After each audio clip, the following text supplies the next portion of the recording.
Haleluya, puji Tuhan, selamat malam, salam sejahtera dalam kasih Tuhan kita Yesus Kristus.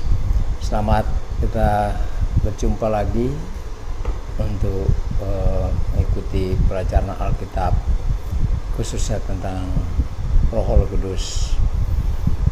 Sebelum kita akan lanjut, mari kita akan tunduk kepala bersama, kita berdoa mohon tuntunan kuasa Roh Kudus dalam mengikuti pelajaran ini. Mari kita tunduk kepala. Haleluya. Bapa Surgawi, terima kasih malam ini Engkau berikan kesempatan kepada kami lagi untuk bisa mengetahui lebih jauh tentang Roh Kudus. Kami sadar dan kami tahu bahwa hanya dengan kuasa Roh Kudus kami akan mampu untuk bisa bertahan, setia dan taat, menjadi anak Tuhan yang tetap kuat dan kokoh iring Tuhan walaupun menghadapi banyak pergumulan dan tantangan kehidupan. Sebab itu kami ingin jauh lebih mengetahui tentang siapa Roh Kudus itu dan bagaimana kemudian kami akan bersikap berperilaku di hadapan Roh Kudus. Mari Engkau tolong kami semua, Engkau beri kami hikmat, beri kami pemahaman, Engkau ajar kami untuk bisa lebih dalam lagi mengerti tentang Roh Kudus. Engkau tolong hamba-Mu yang akan melayani, akan memimpin pelajaran ini. Beri hikmat kepada hamba-Mu, pakailah agar supaya apa yang disampaikan adalah semata-mata adalah dari Tuhan sendiri. Terima kasih, kami siap untuk mengikuti pelajaran ini dalam nama Tuhan Yesus. Haleluya, haleluya, puji Tuhan, amin. Haleluya.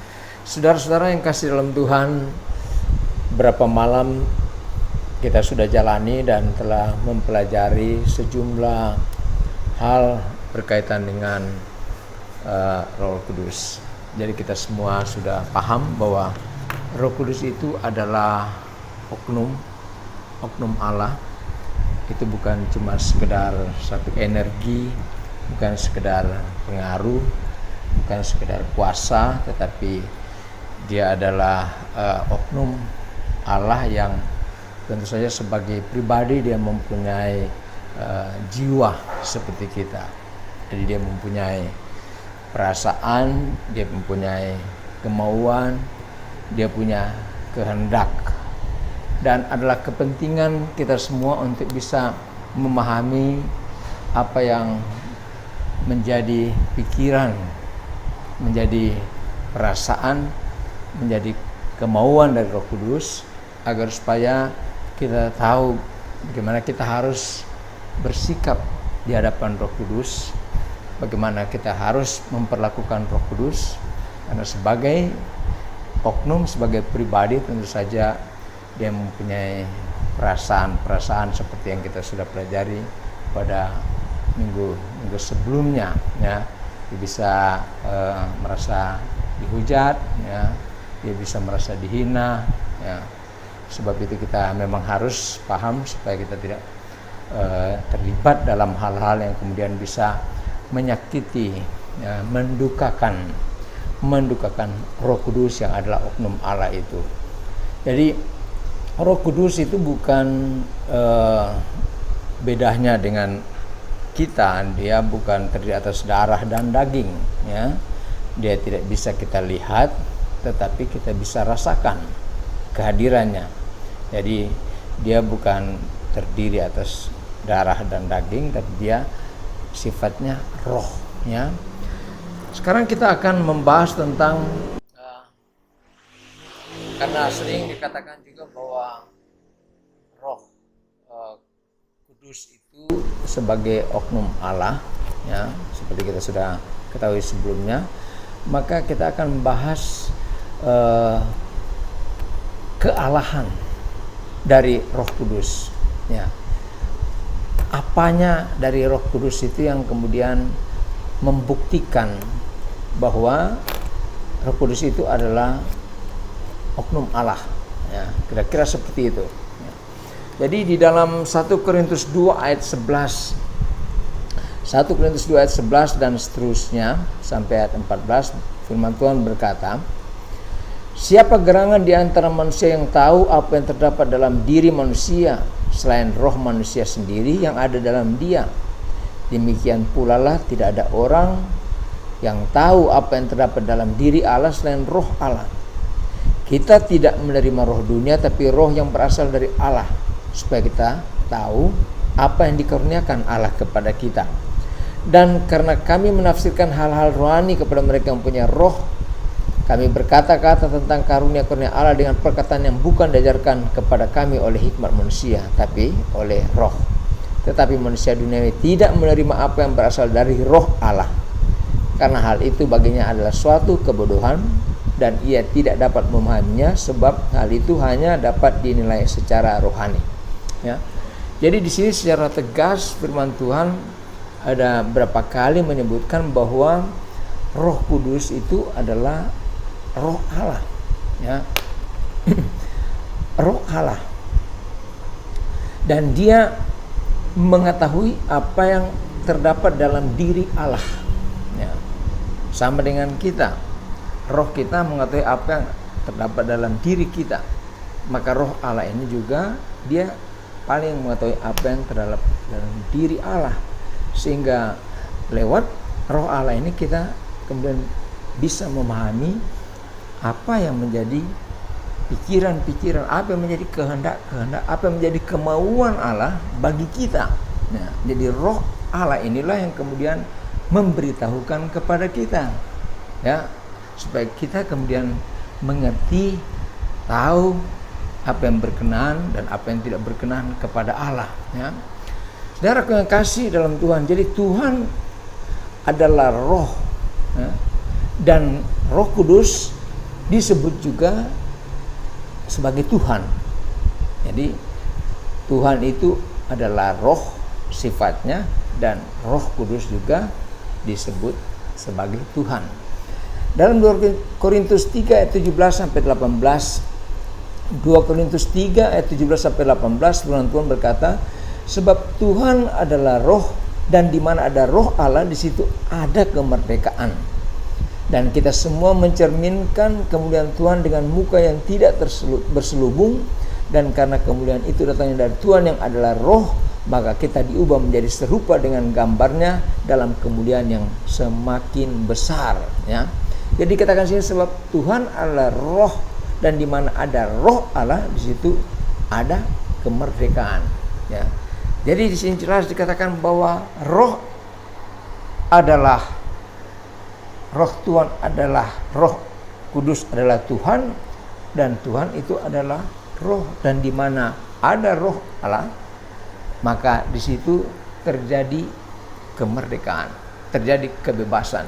Jadi roh Allah itu membebaskan kita dari berbagai belenggu, ya, berbagai beban yang banyak kali memberatkan kita dalam iring Tuhan, ya.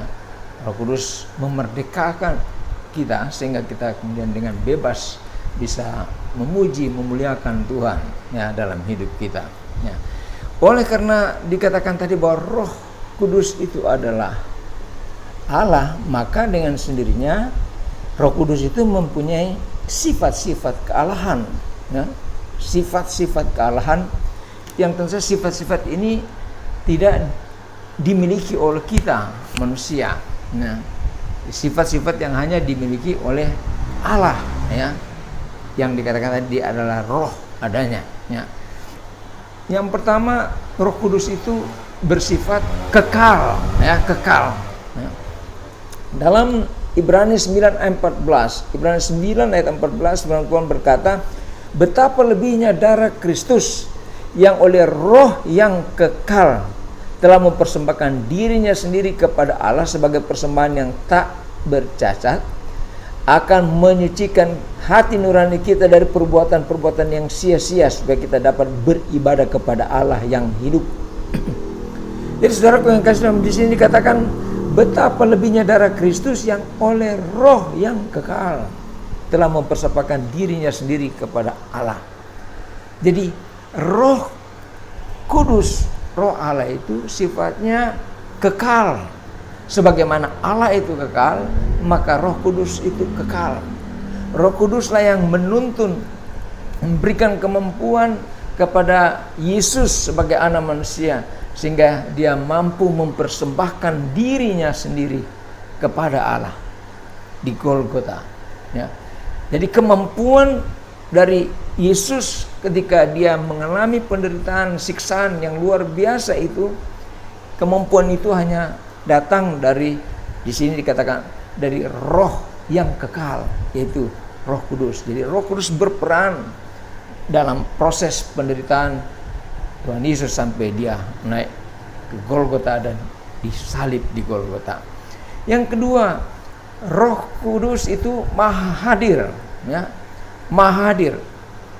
Dalam Mazmur, ya, 139 ayat 7 sampai ke 9. Mazmur 139 ayat 7 sampai ke 9, firman Tuhan berkata, "Kemana aku dapat pergi menjauhi Roh-Mu?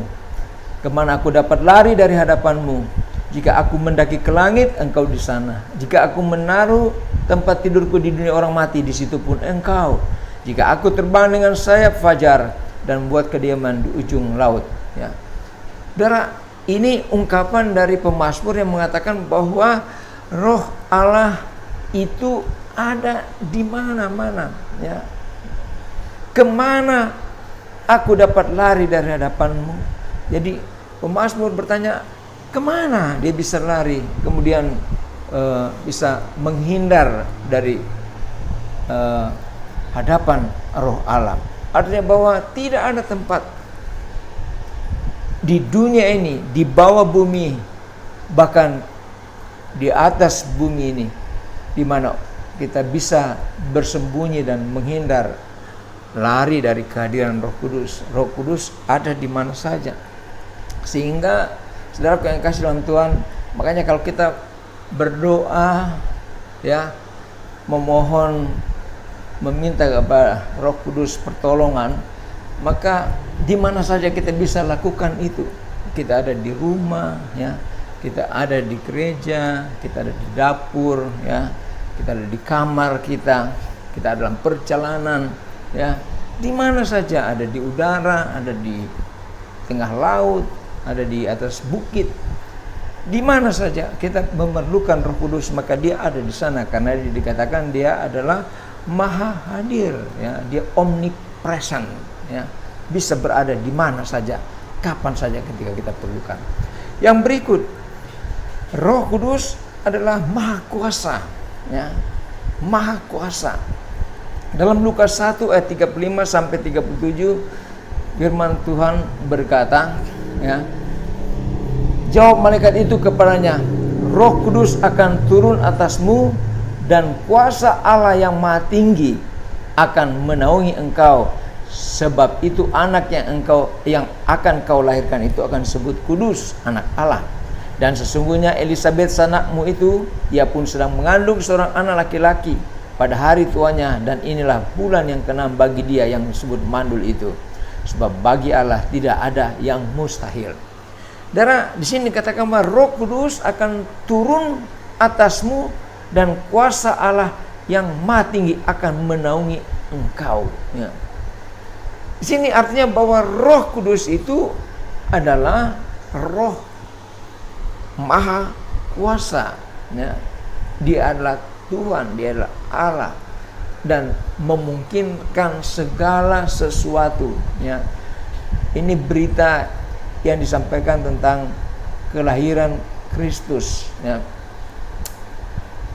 Meskipun antara Yusuf dan Maria, ya, tidak terjadi hubungan sebagai suami istri, tetapi Roh Kudus bisa memungkinkan yang tidak mungkin, ya, di mana Maria mengandung dari Roh Kudus. Ya.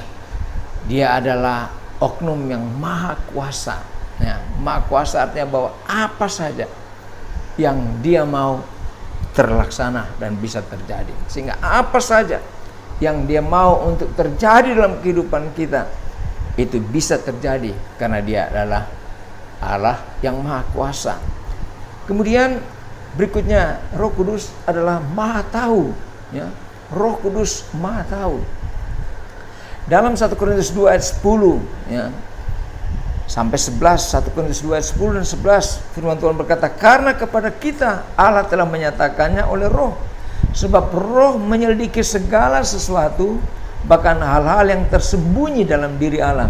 Siapa gerangan di antara manusia yang tahu apa yang terdapat dalam diri manusia selain roh manusia sendiri yang ada dalam dia? Demikian pula tidak ada orang yang tahu apa yang terdapat dalam diri Allah selain roh Allah. Saudaraku yang kasih dalam Tuhan, dikatakan di sini bahwa Roh menyelidiki segala sesuatu, bahkan hal-hal yang tersembunyi dalam diri Allah, ya. Artinya bahwa ini membuktikan bahwa Roh Kudus itu Maha Tahu. Bahkan sampai apa yang tersembunyi dalam diri Allah dia tahu. Apalagi cuma apa yang tersembunyi dalam diri kita ciptaan Allah, ya. Rahasia-rahasia tentang Allah Roh Kudus tahu. Dan ini menunjukkan bahwa Roh Kudus itu adalah Maha Tahu, ya.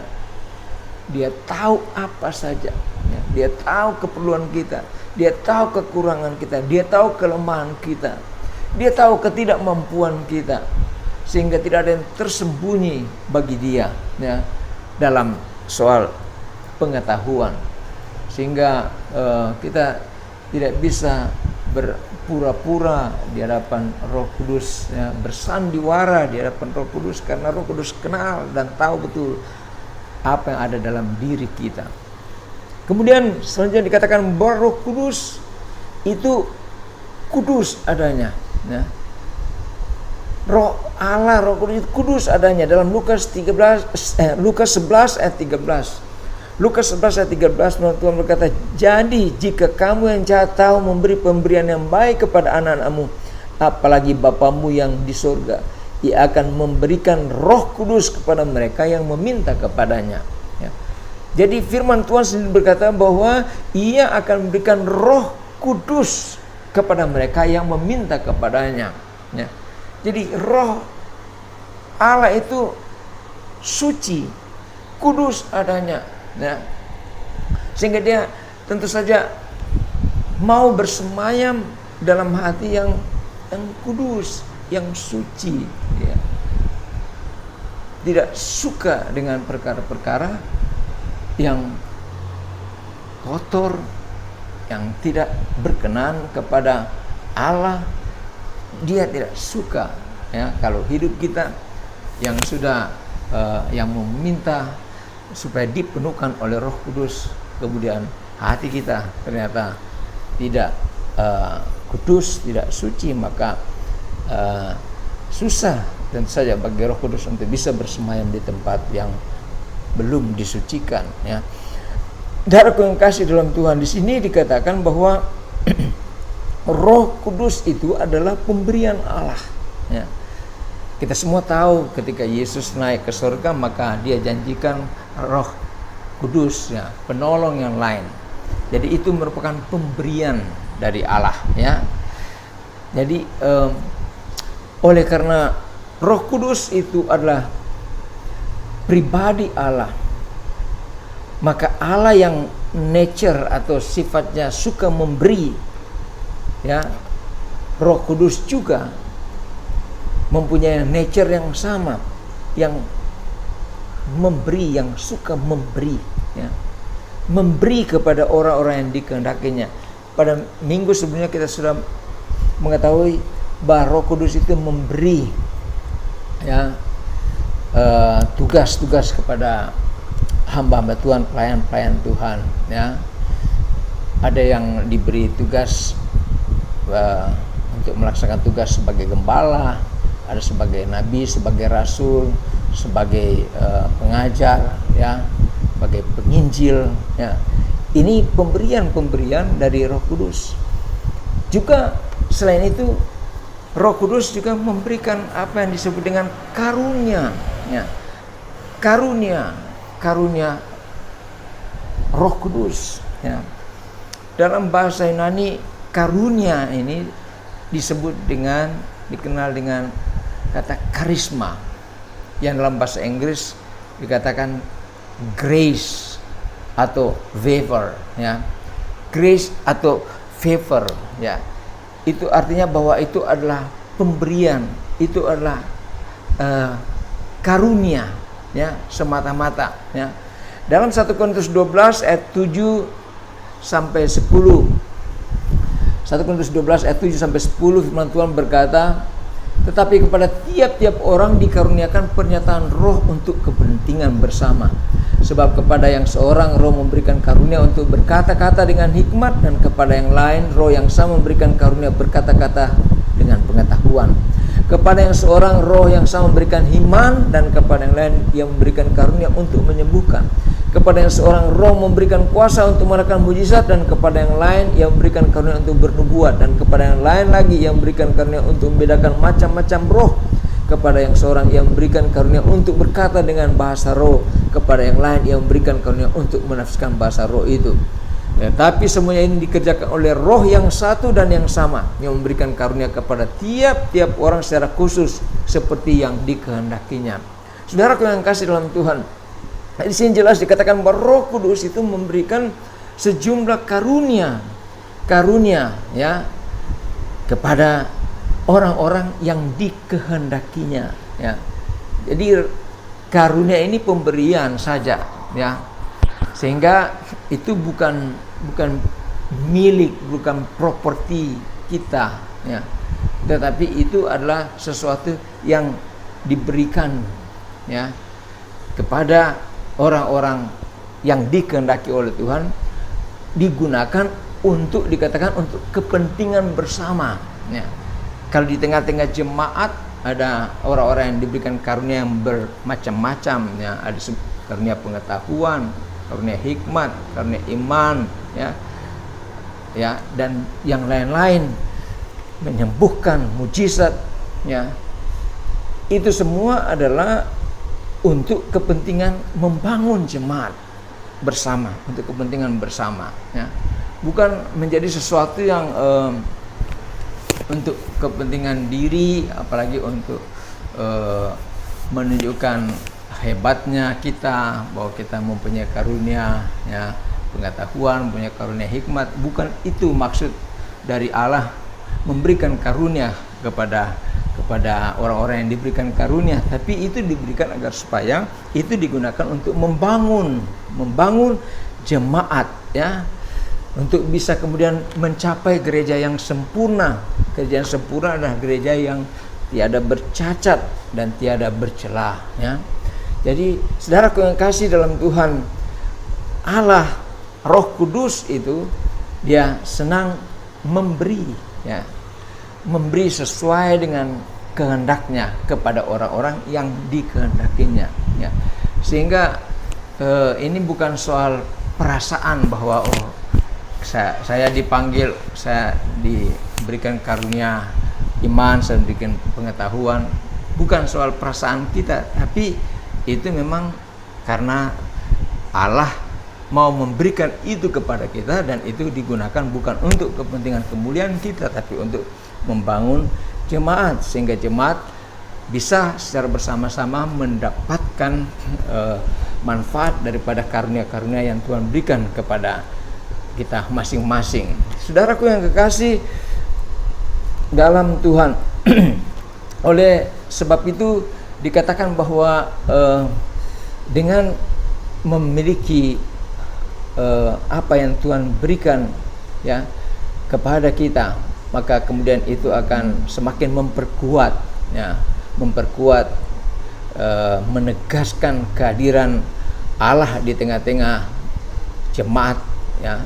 Kalau di GPD Bahu ada orang-orang yang punya karunia-karunia, puji Tuhan, ya.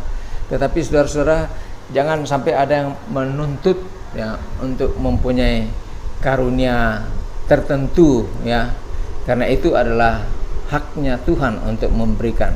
Kemudian juga jangan sampai karena ada hamba Tuhan di tempat lain mendapat karunia kesembuhan, kemudian saudara-saudara mengharapkan juga gembala di Bahu itu juga harus mempunyai karunia untuk menyembuhkan. Jadi tidak seperti itu, karena karunia itu adalah pemberian Allah, ya, bukan karena Karena saya sebagai gembala mau mendapatkan 9 karunia itu dalam hidup saya.